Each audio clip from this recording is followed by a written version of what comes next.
Olá, segundos anos. Vamos estudar agora sobre o reino protoctista.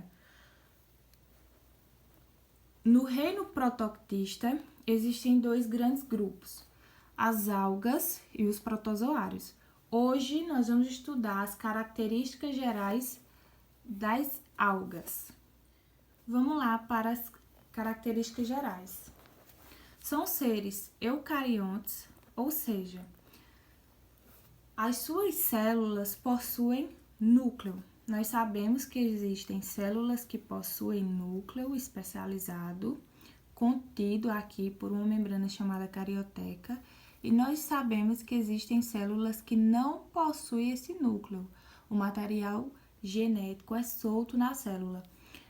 O tipo de célula que nós encontramos nas algas são células que possuem núcleo, portanto, consideradas seres eucariontes. São fotossintetizantes, ou seja, elas produzem seu próprio alimento a partir dos raios solares com um processo chamado fotossíntese. Mas são todas as algas que são fotossintetizantes? Não. Existem algas que precisam ir atrás do seu próprio alimento, precisam se alimentar e não produzir o seu próprio. Então, a gente pode classificar também que as algas são seres autotróficos e heterotróficos. Existem seres que produzem seu próprio alimento, autotróficos, e seres que não produzem, heterotróficos.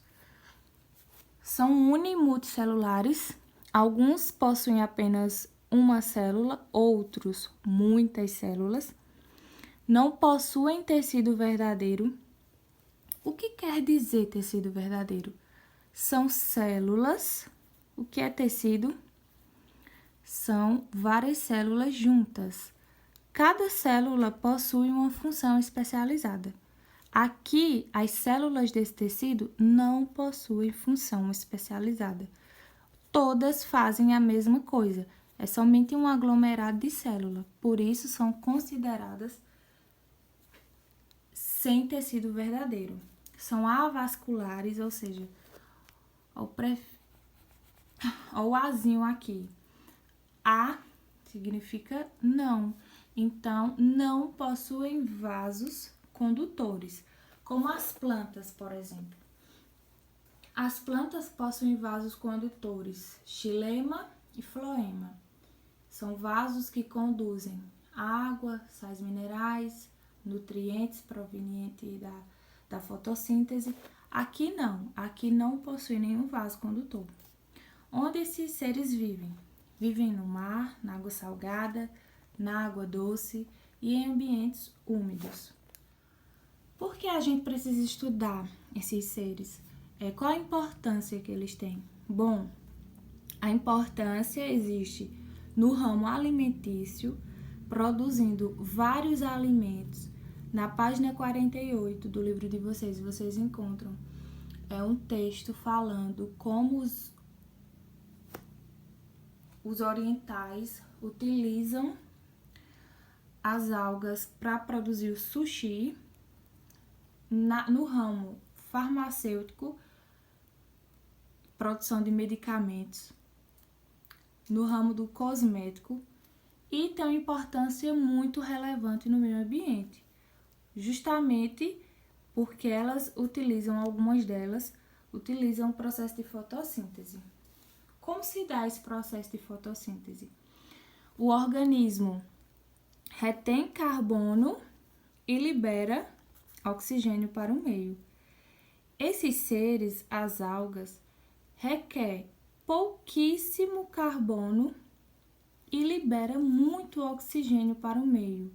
E a gente sabe que os animais aeróbicos precisam de oxigênio.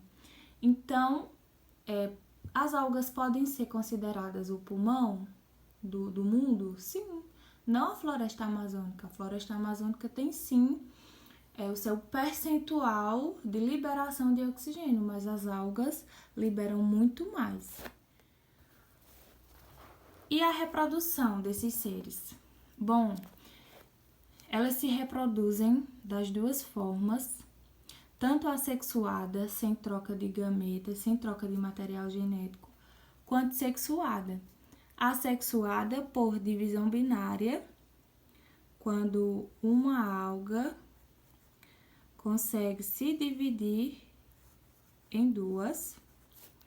Por fragmentação, se eu corto uma alga, ela consegue se fragmentar, se dividir em duas.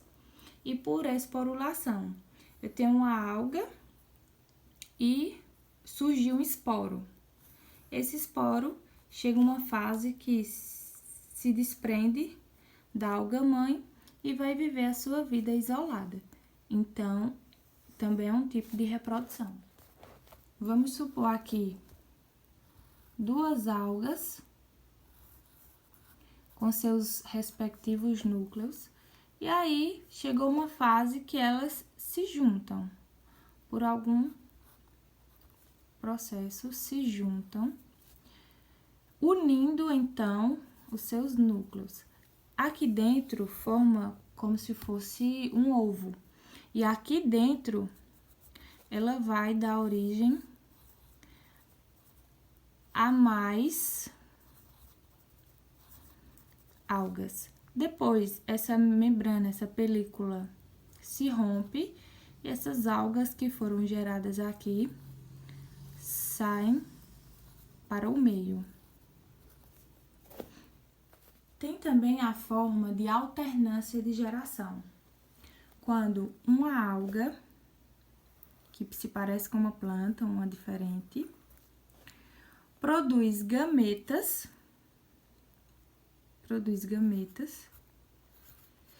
só que esses gametas têm a metade do número de cromossomos, ou seja, são N.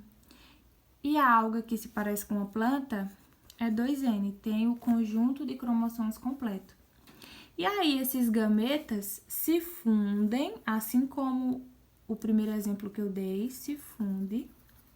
Só que ao invés de formar um ovo e gerar aqui dentro várias algas, esse ovo aqui forma novamente uma alga que se parece com um vegetal. Ou seja, houve uma alternância entre seres N e seres 2N, alternando a quantidade de cromossomo, ou seja, a alternância de gerações.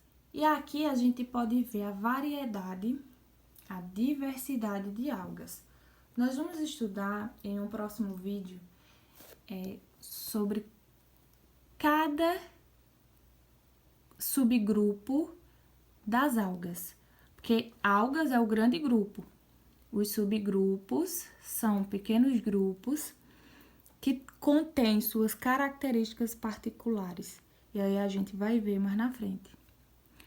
Primeiro, vamos estudar sobre as clorófitas, que são as algas verdes, as diatomáceas, que são algas microscópicas, redondinhas, as crisófitas, que são algas douradas, também conhecidas como algas douradas, as feófitas, algas pardas, as rodófitas, algas vermelhas, as dinoflageladas e as euglenoides têm uma característica particular que é a presença de flagelo, que é aquela estrutura que serve de locomoção.